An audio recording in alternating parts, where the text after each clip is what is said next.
Shalom, shalom, boa tarde. Hoje nós estamos no dia 28 do mês de abril do ano de 2022.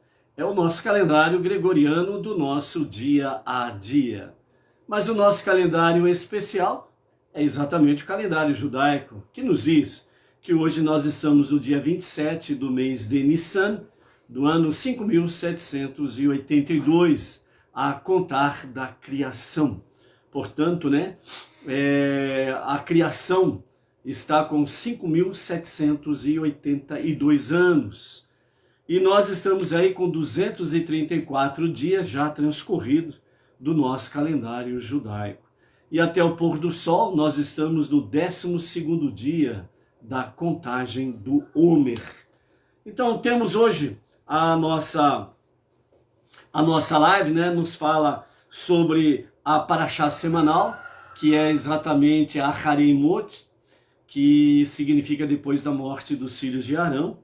E nós estamos aí, então, no 5º dia da semana, é o 5º dia para o Shabat, e, portanto, nós estamos na nossa quinta aliá, nossa quinta leitura da semana da nossa Parashá. E a nossa Parashá hoje, a nossa aliá, melhor dizendo, ela hoje está no capítulo 17 de Levítico, a partir do verso 8, e nós vamos até o capítulo 18 e o verso 5. Temos aí o finalzinho a respeito da proibição de fazer sacrifícios fora do templo, fora das dimensões, dos limites do Beit HaMikdash, o templo em Jerusalém. As proibições a proibição nesse sentido dos sacrifícios. Depois vamos ver aí sobre a questão de leis pertinentes a comer e cobrir o sangue, dos animais. E sobre, a partir do capítulo 18 até o verso 30, nós vamos ter aqui completamente nesse capítulo 18, nós vamos ver a respeito de leis de relações proibidas, Então vamos ter aqui várias nomeações proibidas, de relações sexuais proibidas, Então já teremos aí algo mais profundo e também para trazer a nossa realidade do nosso dia a dia. Os nossos sábios trazem para nós uma palavra chamada assim, Ahavá Lakadosh Baruch Hu, ou seja, amor a Deus, bendito seja Ele. O amor a Deus. É interessante que Ahavá, no hebraico, que é amor, amar, o santo, bendito seja, Ahavá Lakadosh Baruch Hu, amar o santo, bendito seja, ou bendito és tu. Então é amor a Deus. Amor aos céus é uma outra expressão que é usada dentro desse escopo também, Tudo significando exatamente amor a Deus. E os nossos sábios trazem para nós que amar a Deus está conectado para os judeus aos 613 mandamentos e para os não-judeus às 7 leis de Noé, as 7 leis de Noar, ou também conhecida como as 7 leis universais. E nós precisamos continuamente termos consciência. É interessante que os nossos sábios falam que amar a Deus parece que muitas vezes se torna algo normal no sentido de rotina. As pessoas falam amar a Deus e amar a Deus. Mas não tem a consciência do que é amar a Deus.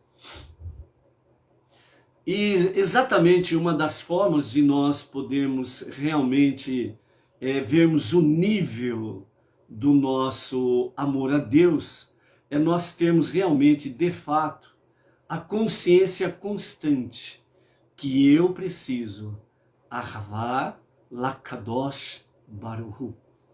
Eu preciso amar o santo, bendito és tu. Amor a Deus. Só que isso não pode ser uma análise dentro de um campo rotineiro. Muitas vezes o marido e a esposa, o amor deles, né, vira uma rotina no seu cotidiano e perde aquele brilho que tinha antes, quando estavam paquerando, quando estavam namorando, quando estavam noivando, quando estava no começo do casamento. Aí passa um tempinho, aí virou rotina. O amor, entre aspas, virou uma rotina. E dentro desse aspecto aí, tanto o marido como a esposa, muitas vezes acabam não trazendo à luz dos seus momentos aquele brilho do começo. Por isso, o amor entre o casal, ele tem que ser sempre um amor refrescante, renovador. O amor entre o casal tem que ser algo assim, que precisa brilhar, no mínimo, como lá no começo. Como lá no começo. Aquela paquerinha, aquele olhar, né? Aquela expressão, principalmente do homem, né? Aquela expressão do bobo alegre, quando ele a vê, né? Então, quando o homem vê a sua amada, ele fica que nem com aquela carinha de bobo alegre. Então, precisa voltar isso daí. Então, o amor, ele precisa ser refrescante, renovador, sempre revivendo, renascendo a cada momento, a cada dia. Então, Ahavá Lakadosh Baruhu, esse amor ao santo, o único Deus, o único Criador, o único Salvador, nós precisamos renová-lo no nosso dia a dia. E qual é uma das formas que nós renovamos o nosso amor para com Deus, para que ele seja sempre esse amor refrescante, sempre sendo revigorado, sempre renascendo, sempre se renovando? Exatamente as nossas preces diárias, o estudo da Torá, o estudo das 7 leis universais, a nossa techuvá diária, a nossa tzedaká. São as formas em que nós encontramos nesses 5 alicerces ou bases, nós encontramos esse amor sendo renovado, revigorante, renascendo, renascendo e renascendo. Então é isso daí que os nossos sábios chamam a atenção para conosco. E dentro desse aspecto, uma coisa importante que nós precisamos fazer nesse nosso contato diário com Deus, nessa renovação de amor refrescante para com Deus, nós precisamos continuamente estarmos realmente renovando a nossa mente para com os pensamentos inadequados e negativos. Nós precisamos renovar cada vez mais, indo anulando os pensamentos negativos, os pensamentos inadequados. E à medida que nós vamos tendo esse contato com Deus diário, com essas 5 bases, nós vamos tratando com a nossa mente, o nosso Yetzer Hará, a nossa inclinação para o mal, a nossa alma animal, as trevas que há em nós, que se opõem ao bem, à luz e a servir a Deus. E aí nós vamos renovando os nossos pensamentos, a nossa mente, com coisas boas, positivas, divinas, de santidade, de luz, amor ao próximo, amor a Deus e assim sucessivamente. Então, por isso, amados, os nossos mestres, eles falam que nessa questão do amor para com o nosso Criador, para com o nosso Deus, ele precisa ser relevante. Nós precisamos ter consciência disso. Um amor relevante, importante, sem ele não temos como viver bem e felizes.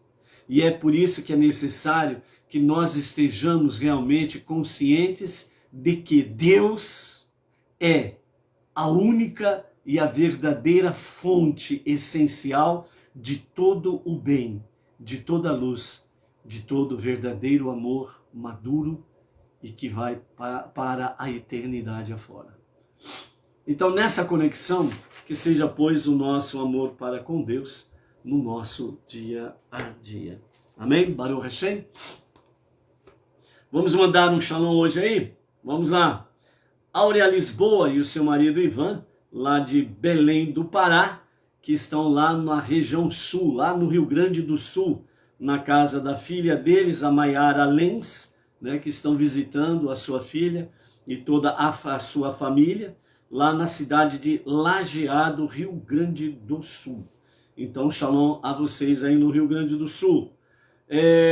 Os nossos amados do grupo Moteísmo Raiz, o Israel Arcanjo de Poções, Bahia, o Walter Sanches, Guarulho, Grande São Paulo, a Beníria Barros de Juazeiro do Norte, Ceará, o Wilson Dudu, lá de São Paulo, capital, e os nossos amados lá do grupo Somos Brasileiros de Origem Judaica, a Sárvia Moura de São João de Uruburetema, lá no Ceará, o Marcos Malcher de Parnamirim, Rio Grande do Norte, a Lane Anaile. Então, o nosso shalom para eles e todo o grupo. O grupo Histórias Judaicas são eles, a Sunem Prachedes, lá de Brasília, a Cristina K., Carlos Cordeiro de Prudentópolis, Paraná, a Solange Cândido, aqui da região de Ribeirão Preto, Santa Ernestina, interior de São Paulo, o Felipe Alessandro, Jean Santos, do Rio de Janeiro, Júnior Silva, Ezequias Santana Campos do Goitacazes, lá no Rio de Janeiro, Marinaldo Grima de Souza, o Marcos Rabelo, ao casal Vaguinho Silva e Mary Silva, lá de Recife, Pernambuco, ao casal Arnaldo Frank e Conceição Nunes Franchim, São Paulo, capital, o Alex Domingos de Tambaú, interior de São Paulo. Então, a eles e os nossos amados do grupo Histórias Judaicas, o nosso shalom. Do grupo Lechaim Israel, temos aí a Roberta Buchholtz, São Paulo, capital, Gregory Gittens, Fabiana Souza, Elber Dias da Silva, o Binho, lá de Itaperuna, Rio de Janeiro, a Rita de Cássia Torres, São Paulo, capital, o Marcos Judá, o M. Oliveira de Maricá, Rio de Janeiro, Luiz Souza, aqui de Bauru, a nossa região, o Marcos Aureliano, a Barberia Barur, lá da cidade de Bogotá, na Colômbia, né? A ela e toda a família, o nosso shalom. O Lorival André de Teotônio Vilela, Alagoas, Antônio Freire, São Paulo, capital, Samara Leão, Rio de Janeiro, Carlos Augusto, da cidade de Amontada, Ceará, a Olga Alencar Falso, de Cuiabá, Mato Grosso, e a Teresita Rodrigues, São Paulo, capital, Baruch Hashem. Os nossos amados que estão por aí, né? A Luciana Rodrigues, de Marília, né? A nossa região aqui de Bauru. Quem mais está por aí? O Luiz Ribeiro, né, Itaquera Grande, São Paulo. Luiz Ribeiro, ontem foi a data do aniversário dele, né? Foi ontem. E então nós vamos mandar o Mazal Tov para o Luiz Ribeiro, aqui atrasado, mas as bênçãos de Hashem se renovam a cada dia. Então que ela se renove sobre a tua vida, família, né? E tudo aquilo em que você se propuser a fazer, dando bênçãos, vitórias, conquistas, sucesso, né? Muita proteção e saúde. Então fica aqui o registro para Luiz Ribeiro, o nosso Mazal Tov. Muitas e muitas felicidades, com as ricas bênçãos de Hashem, ok? Vamos então para a nossa aliá de hoje, a nossa quinta aliá.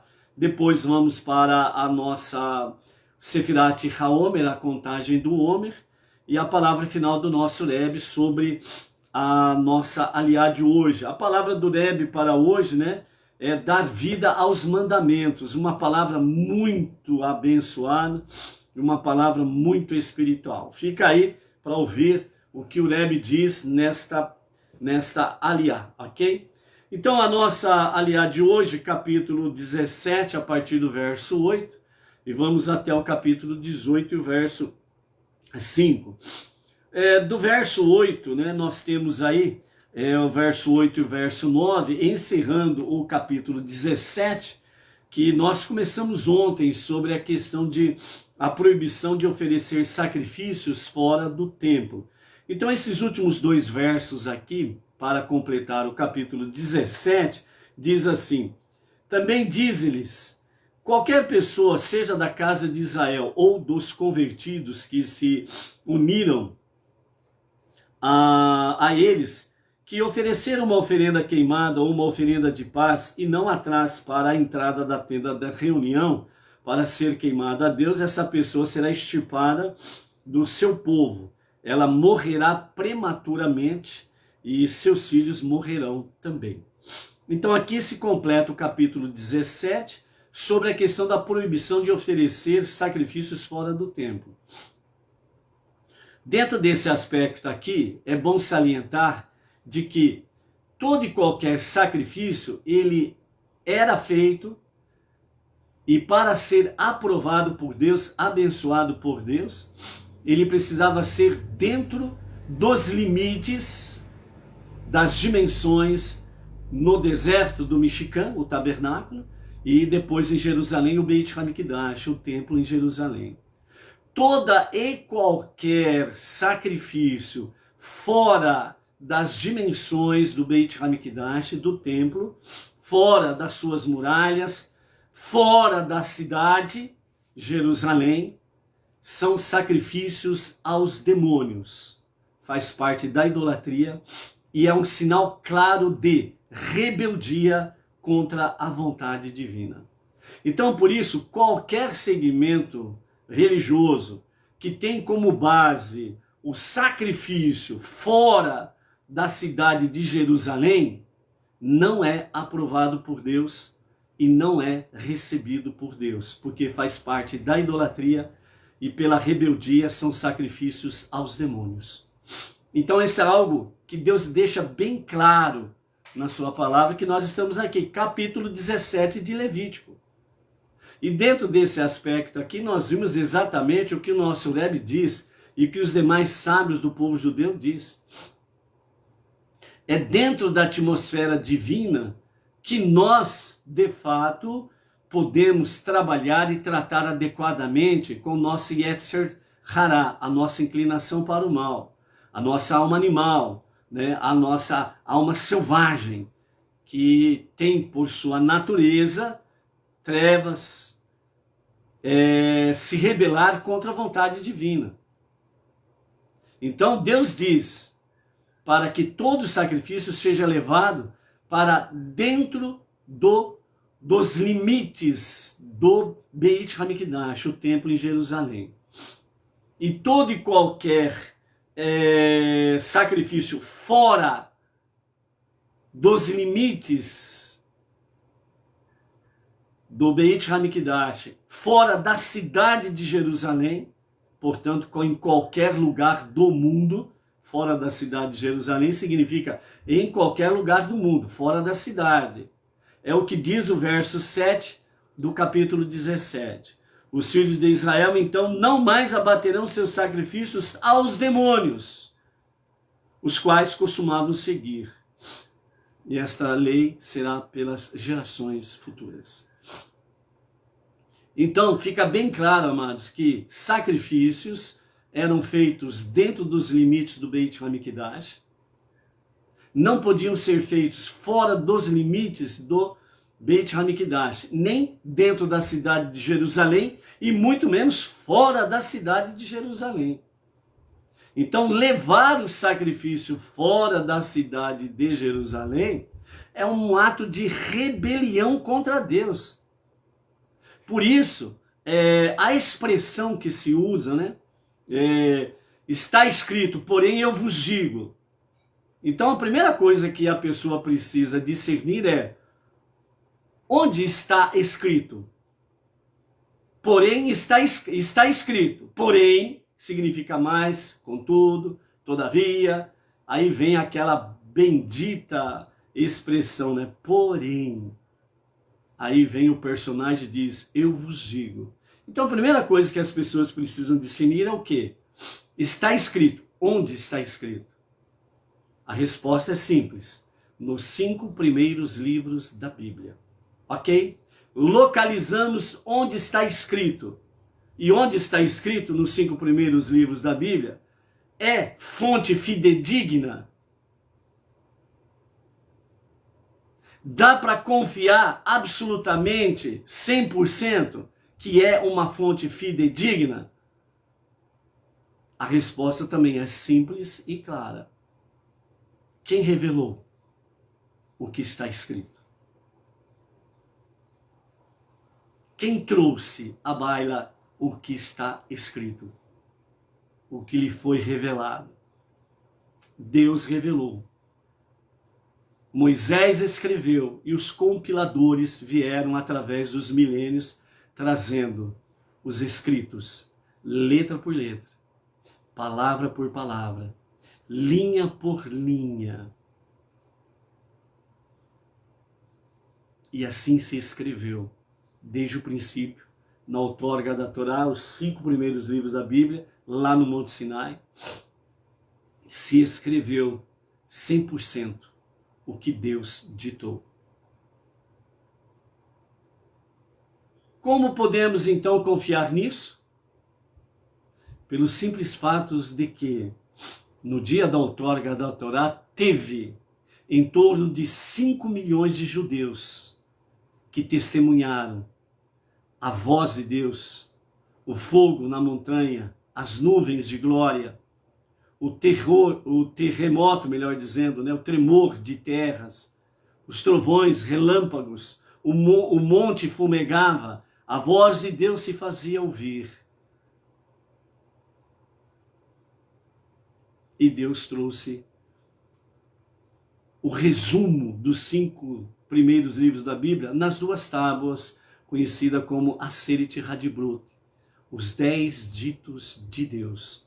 E depois disso, Moisés foi fazendo as compilações, os compiladores foram fazendo as suas cópias fidedignas, e a Torá, os 5 primeiros livros da Bíblia que temos hoje em mãos, mesmo impressa, é exatamente a mesma que Deus deu a Moshe no Monte Sinai, na outorga da Torá em Shavuot, que chegaremos no 50º dia da contagem do nosso Homer. Então, se Deus disse, quem é o homem para mudar o que Deus disse? Sendo que inúmeras vezes nós encontramos nos 5 primeiros livros da Bíblia Deus dizendo, isto é um pacto eterno por todas as vossas gerações futuras. E quem é o homem que chega e diz, eu porém vos digo, mudando o que Deus disse? Mudando o que o Rei dos Reis disse? Mudando o que o único Deus disse? É muita arrogância, é muita prepotência. Então, por isso, está bem claro aqui, todo sacrifício feito fora dos limites do templo em Jerusalém, seja tanto na cidade de Jerusalém como fora da cidade de Jerusalém, ou nas suas vizinhanças, ou em qualquer lugar do mundo, são sacrifícios que estão conectados com a idolatria e oferecimento a demônios. Porque o pecado de rebelião é como o pecado de feitiçaria, e isto significa demônios. É simples que uma pessoa, mesmo sem ter leitura, pode compreender tranquilamente, como aquela muito letrada.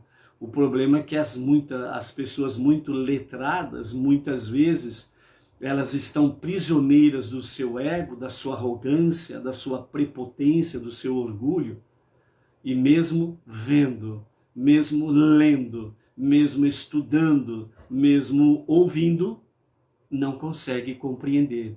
Por quê? Porque falta simplesmente uma coisinha simples: humildade, para reconhecer o que Deus disse é eterno. Simples, né? Vamos em frente? Vamos lá. Os versos 10 que nós temos aí, do capítulo 17 até o verso 16, nós temos aí sobre leis pertinentes a comer e a cobrir o sangue. Então nós temos aqui, o verso 10 em diante: se qualquer pessoa da casa de Israel ou dos convertidos que se uniram a eles comer qualquer sangue, eu dirigirei minha atenção deixando todos os meus afazeres e lidarei com a pessoa que comeu sangue e a extirparei dentre seu povo. Porque a alma da carne de toda criatura depende de seu sangue. E foi por isso que eu designei que ele fosse colocado sobre o altar para expiar pelas almas de vocês. É o sangue de um animal que expia por uma alma humana, né? E, portanto, eu disse aos filhos de Israel que nenhum pai de vocês permita que seus filhos comam sangue. O convertido que vive entre vocês igualmente não comerá sangue. Se algum homem, seja da casa de Israel, ou um convertido que tenha se unido a eles, caçar ou encontrar algum animal selvagem ou ave de uma espécie kasher que possa ser comido, e derramar seu sangue, ele deve cobrir o sangue com terra. Tudo isso porque a alma de toda criatura viva depende de seu sangue. Dize aos filhos de Israel para não comerem nenhum sangue, uma vez que a alma de toda carne de criatura está em seu sangue. Quem quer que o coma será extirpado, né?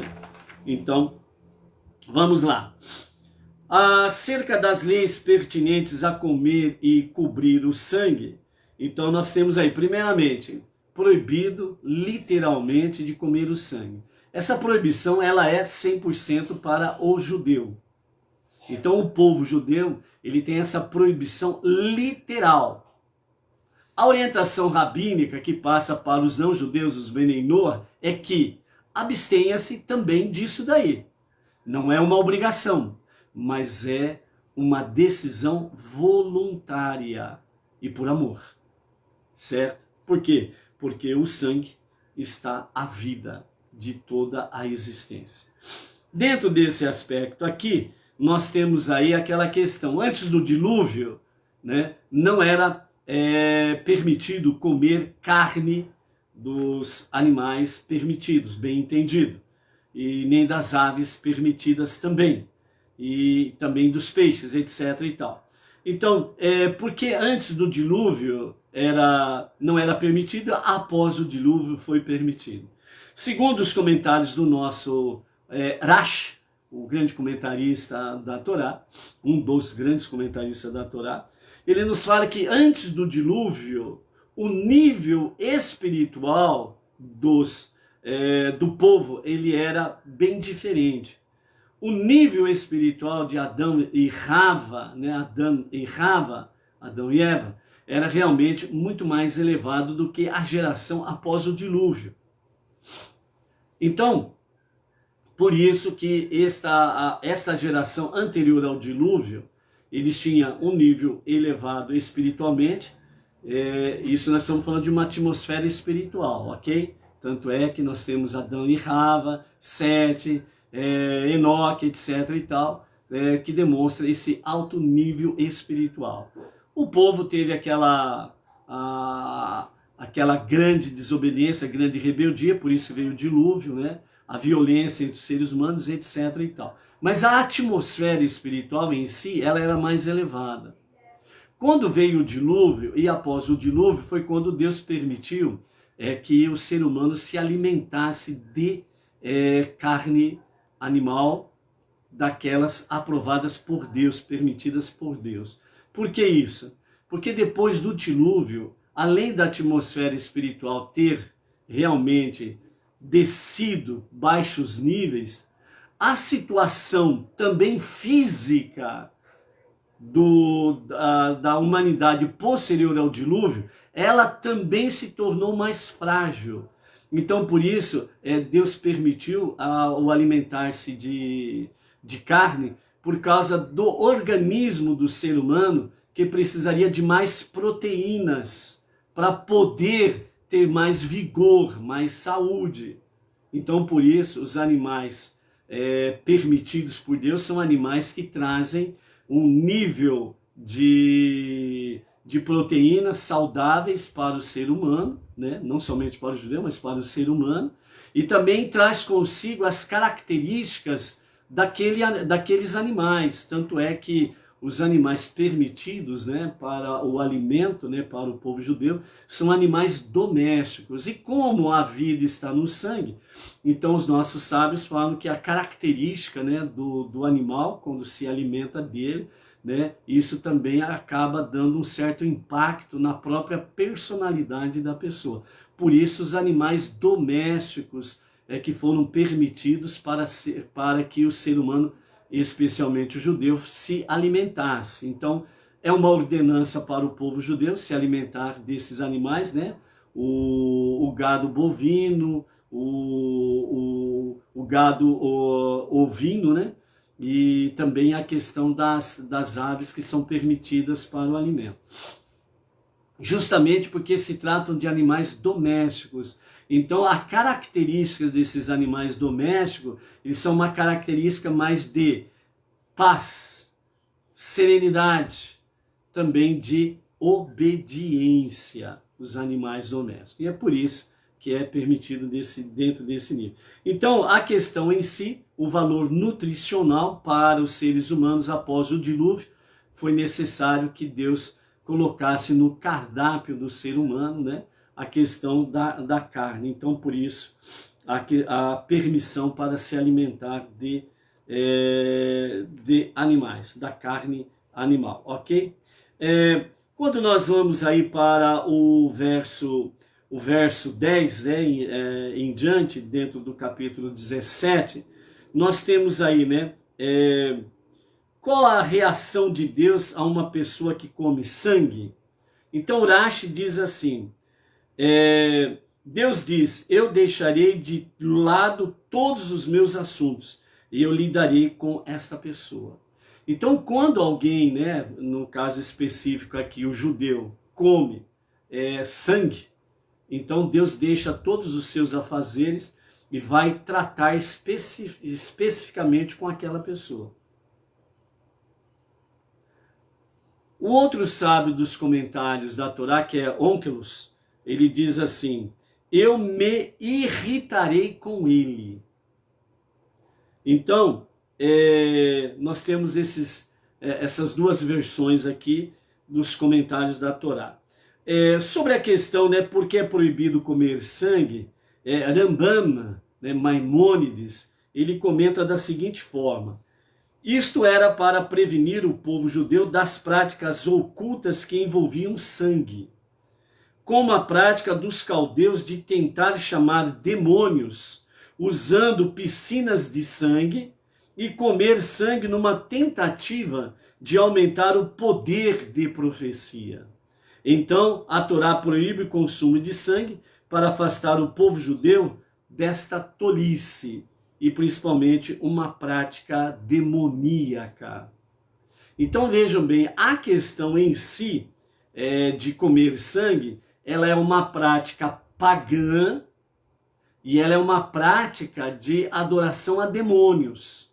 Por isso que você vê regularmente, né, os exemplos por aí afora vai, né, em vários tipos de segmentos aí de ocultismo e companhia limitada, que sempre tem sangue na parada, beber sangue, etc e tal, né?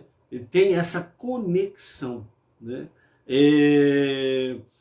tem uma série aí que, né,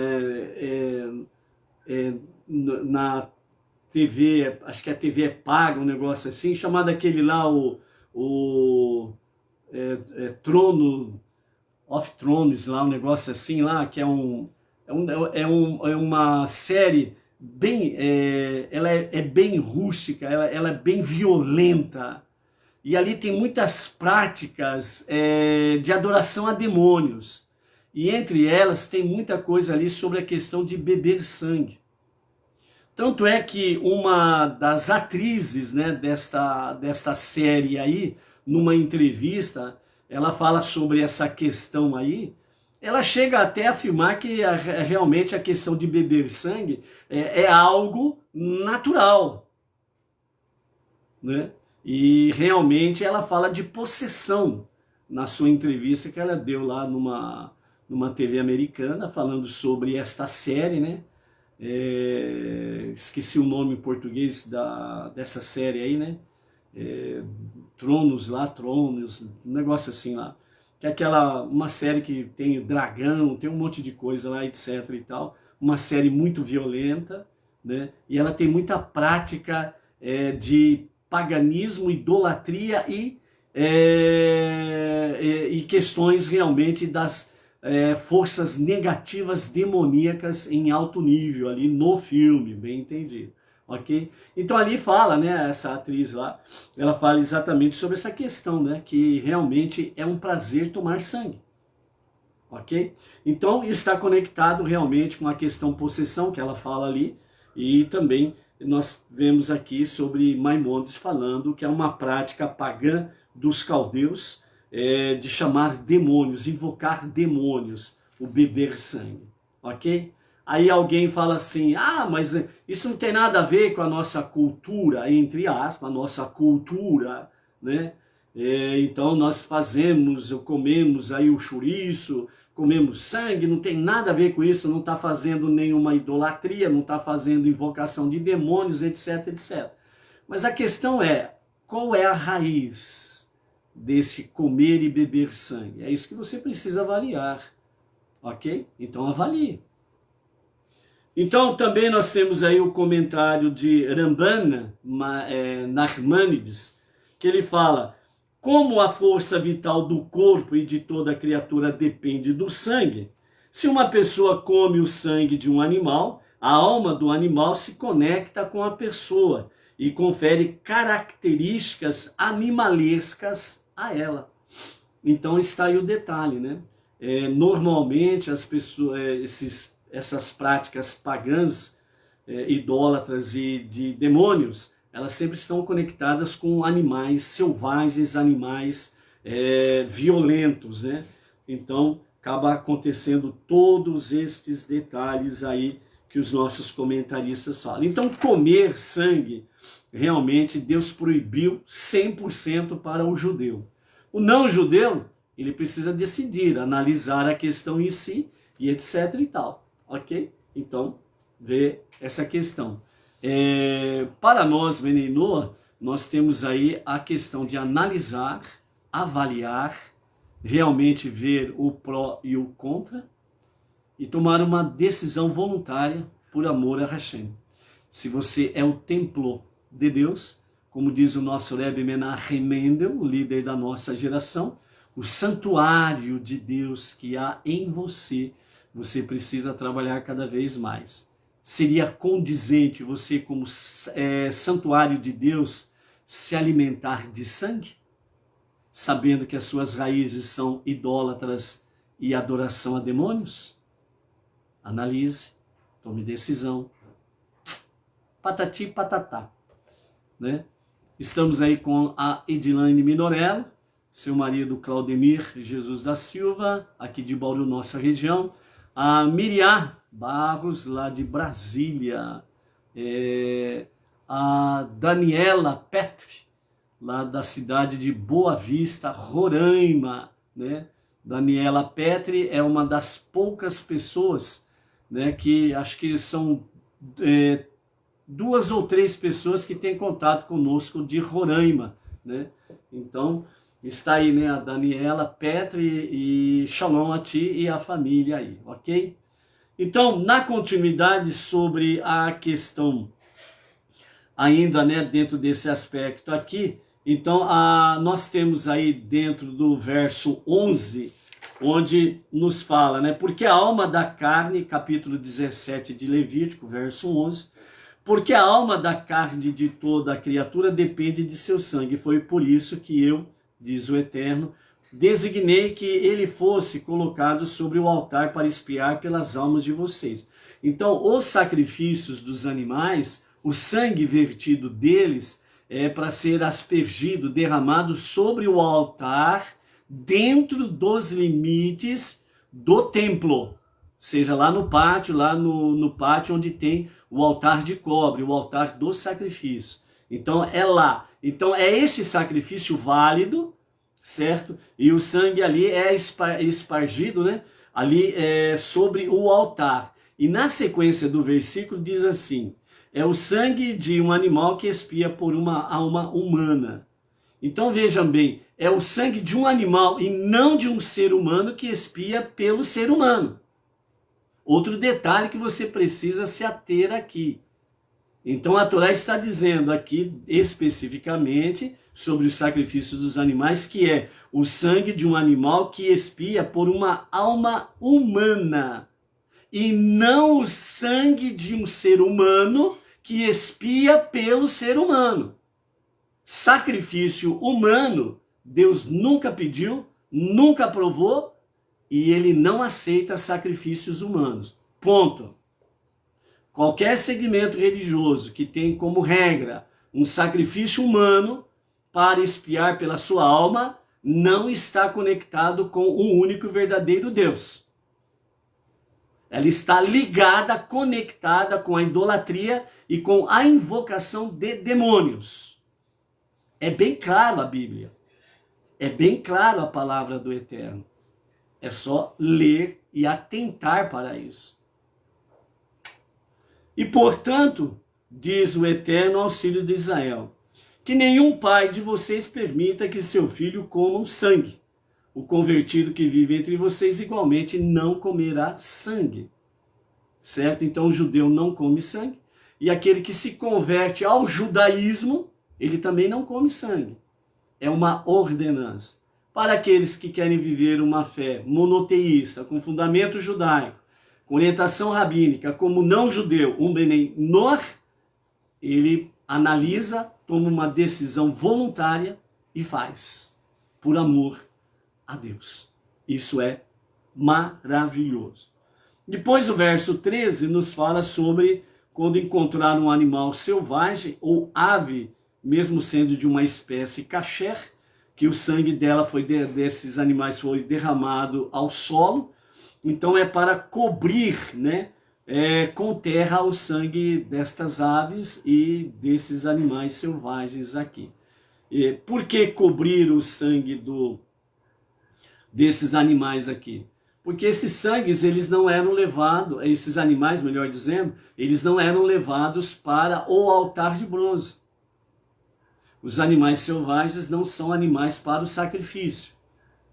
Mesmo as aves de espécie kasher, ela também não era levada sobre o altar, né? O sangue dela derramado sobre o altar. Então, por isso, é coberto dessa forma.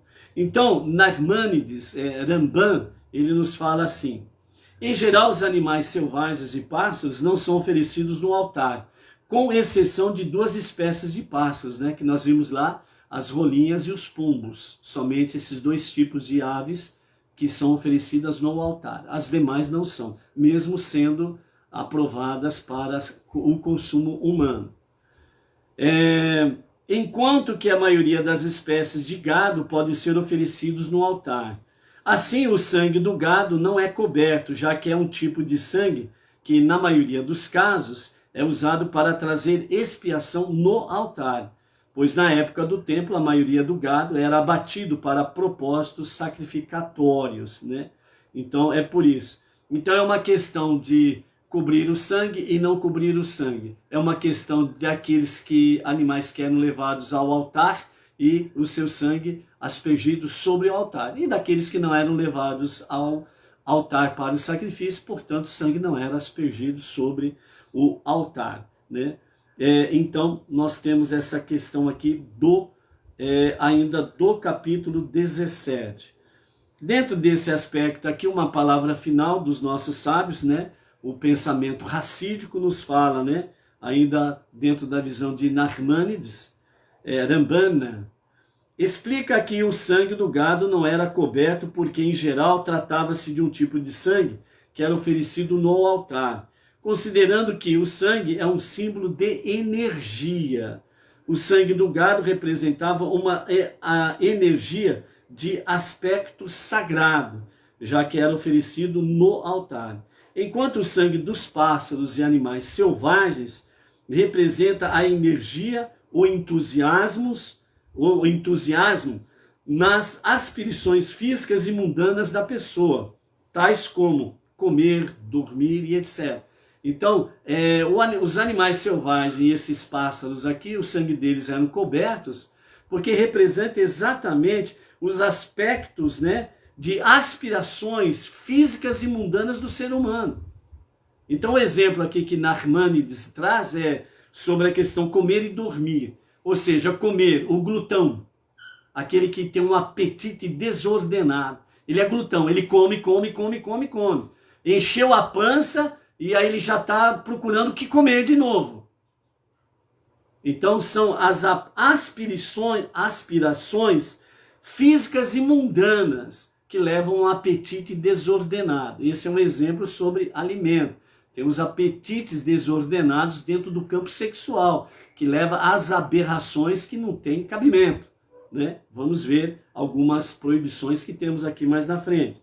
E também sobre a questão de dormir. Aqui é um aspecto do preguiçoso, que só quer dormir, não quer nada com nada, só quer preguiça, sombra e água fresca, né? Então é nesse aspecto aí. Então a lição aqui é que o indivíduo deve tentar cobrir, entre aspas, e reduzir quaisquer sinais de suas energias, ou sangue, em assuntos mundanos, enquanto que, com relação às aspirações sagradas, a energia e o entusiasmo devem estar descobertos e visíveis e palpáveis. Isto é alcançado dentro desse daqui do aspecto sagrado, tem que ser notório. As pessoas têm que ter, dentro dessas aspirações sagradas, né, os animais kosher para os sacrifícios, o seu sangue vertido, né, aspergido sobre o altar. Então ele é visível, ele é transparente no sentido de aparecer, que simboliza o quê? Aquilo que vimos outrora, o sangue de forma santificada, representando o nosso amor ardente por Deus, que está dentro do quê?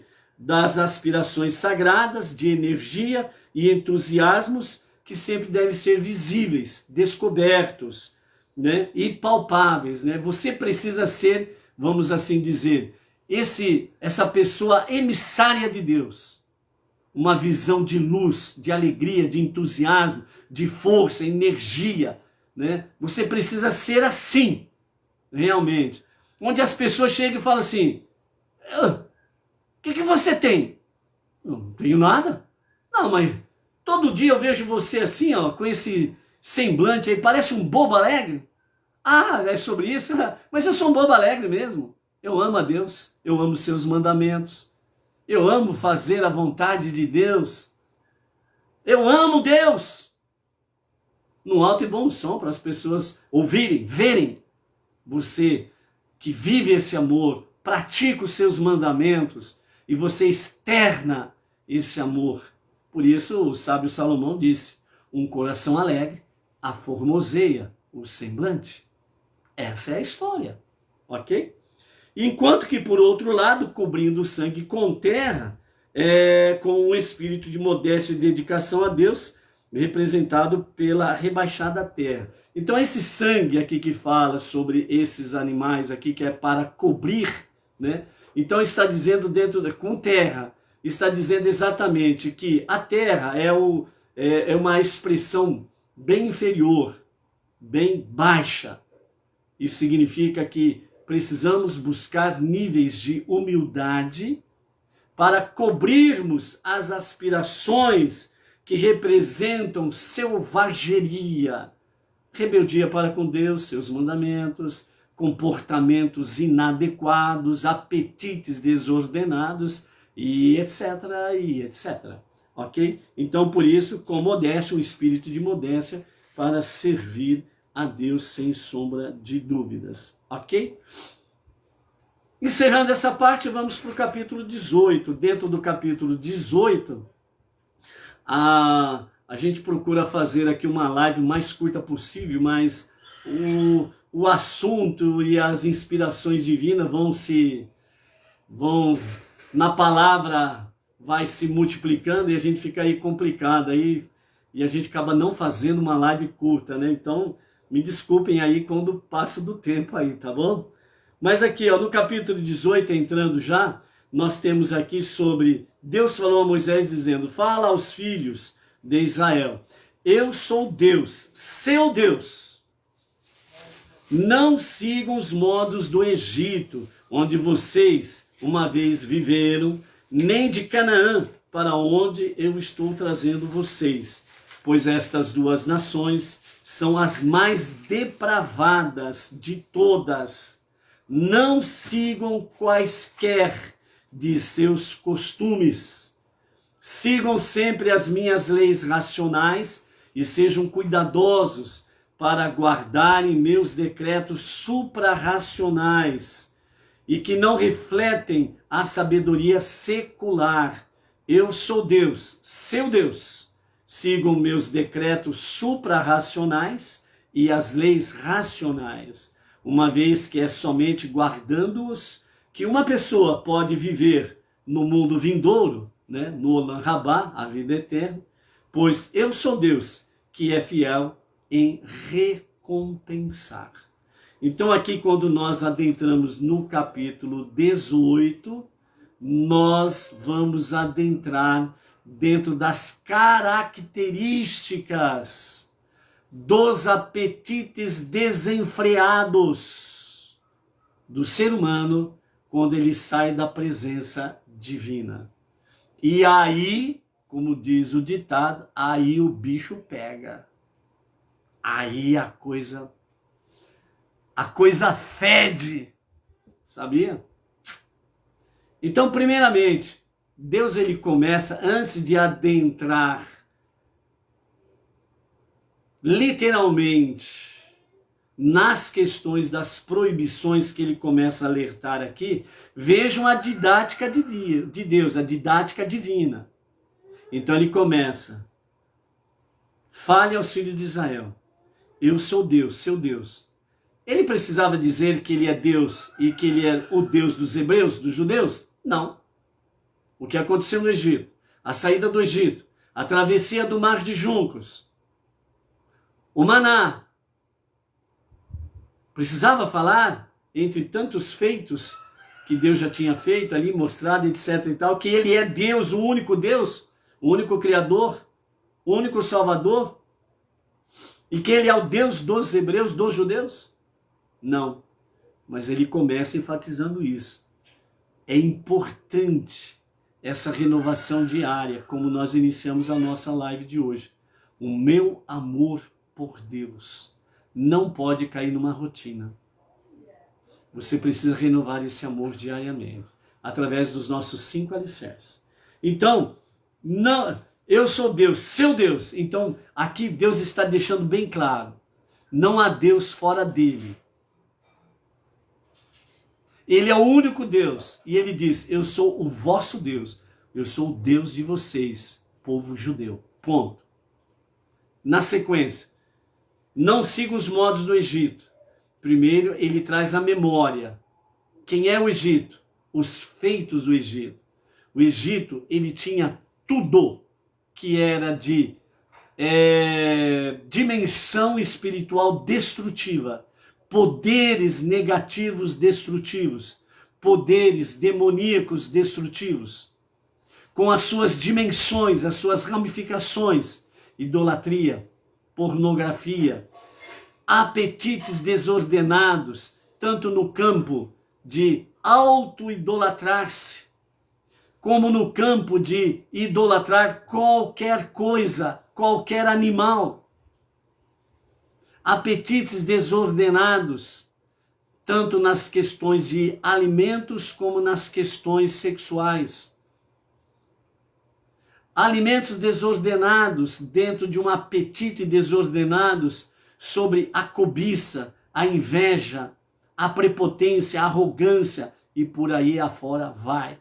Então, não sigam os modos do Egito, a cultura do Egito, as práticas do Egito. Não sigam os seus modos. De onde vocês saíram? Então aí Deus está dizendo, lembrem-se disso. Vocês foram resgatados do Egito. Mas ele não para por aí. Na sequência ele diz, nem de Canaã, para onde eu estou levando vocês, ou para onde estou trazendo vocês. É interessante que aqui no Rumash, a palavra está dizendo, essa tradução está dizendo, trazendo vocês para Canaã, a terra prometida. Então Deus, dentro dessa visão aqui, Deus não diz levando, mas ele diz trazendo, que é diferente, que significa o quê? Levando, pode acontecer algum incidente pelo caminho e vocês não chegarão lá. Mas trazendo significa, aconteça o que acontecer, vocês serão trazidos para cá, a terra prometida. É a mesma palavra que o Eterno usa para falar sobre a redenção final com Mashiach. A redenção com Mashiach, a revelação de Mashiach para a redenção final, não tem como impedir isto. É promessa divina. Ela vai acontecer independente de qualquer coisa. O Olam Rabá, o mundo vindouro, conhecido como a vida eterna, ela acontecerá independente de qualquer situação. Trazendo para a terra prometida, trazendo para Canaã, não importa o que aconteça no trajeto, os incidentes, acidentes, tropeços, cai e levanta, mas vocês serão trazidos para cá. Essa é a consciência que nós precisamos ter de Deus na nossa jornada monoteísta, para não perdermos a nossa conexão. Você erra, você falha, você tropeça, você cai. Aí você, não tem jeito para mim. Acabou. Eu não vou conseguir chegar na redenção com Mashiach. Ou não vou conseguir chegar na ressurreição nos dias de Mashiach. Eu não vou chegar ao Olam Rabá. E você coloca um ponto final. Deus não colocou um ponto final. É isso que nós precisamos entender, é isso que nós precisamos ver, é isso que Deus começa a nos falar aqui a respeito do capítulo 18 de Levítico. Ou seja, Deus está trazendo essa palavra não somente para o povo judeu em si, mas para todos aqueles que vierem a crer através dos milênios até aqui e aqueles que ainda virão a ter como segmento monoteísta com fundamento judaico e orientação rabínica. É ele que faz a promessa, não nós. E ele é fiel para cumprir essa palavra. Por isso que nós falamos amém, com o M de navio no final da palavra. Porque amém, com M no final, que corresponde no hebraico nun no final, significa exatamente, um acróstico para dizer Deus é fiel para cumprir esta palavra. Amém. Então eu falo amém para Deus e a sua promessa, porque ele é fiel para cumprir esta palavra. Essa é a consciência que nós temos que ter de Deus sendo renovada no nosso dia a dia. O nosso amor por Deus, ele precisa ser constantemente, diariamente, um amor refrescante, sempre vivo, sempre ativo, com entusiasmo, com alegria, com amor fervoroso para com Deus. E então ele diz, estas duas nações são as mais depravadas. Não sigam quaisquer dos seus costumes.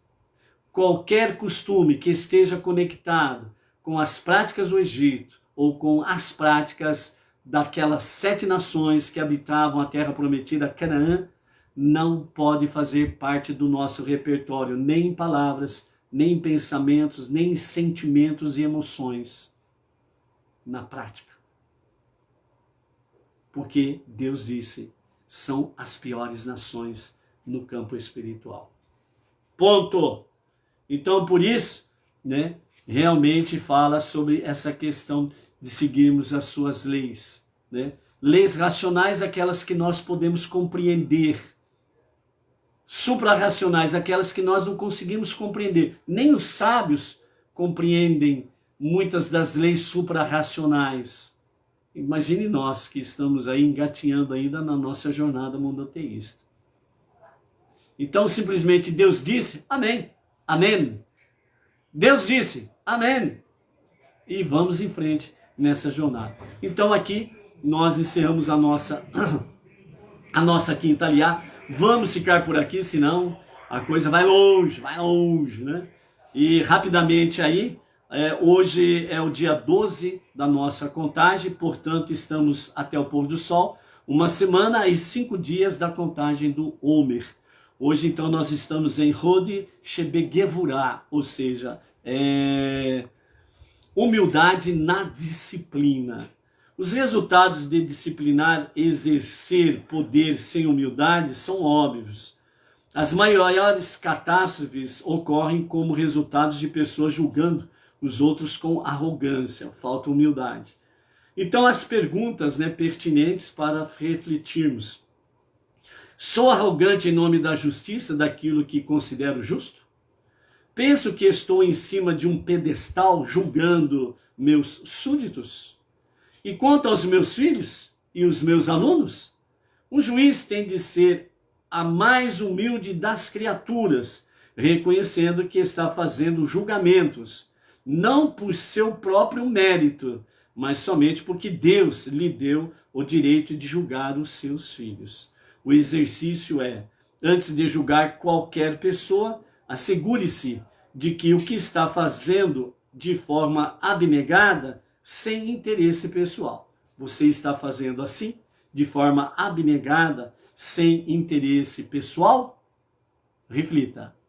Alessandra Sato de Souza, né, junto com o seu marido, o Dair Leite, né, lá de Pinhais, Paraná, né, o casal emissário ali na cidade de Pinhais. Shalom, shalom.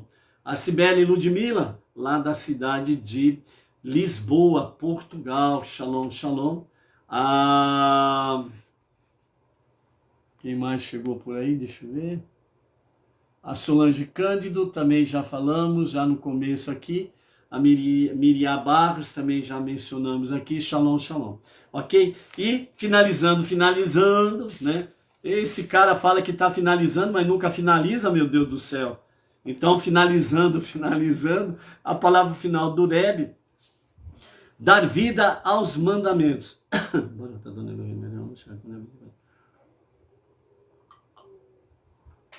Dentro desse aspecto aqui, amados, sobre os mandamentos que nós estamos adentrando especificamente no capítulo 18 de Levítico, né? A partir de amanhã nós vamos entrar de sola, misericórdia, né? Nos mandamentos proibitivos aqui, que nós vamos ver aqui, onde Deus está dizendo, né? Egito e Canaã, aquelas 7 nações que estavam habitando a terra prometida, né? Não sigam quaisquer de seus costumes, e nós vamos ver a partir de amanhã esses costumes aí. Então, aqui a mensagem do nosso Rebbe Menachem Mendel é dar vida aos mandamentos. Quando cumprimos os mandamentos de Deus, estamos realizando o plano dele para a criação. Ou seja, você é um sócio de Deus na criação.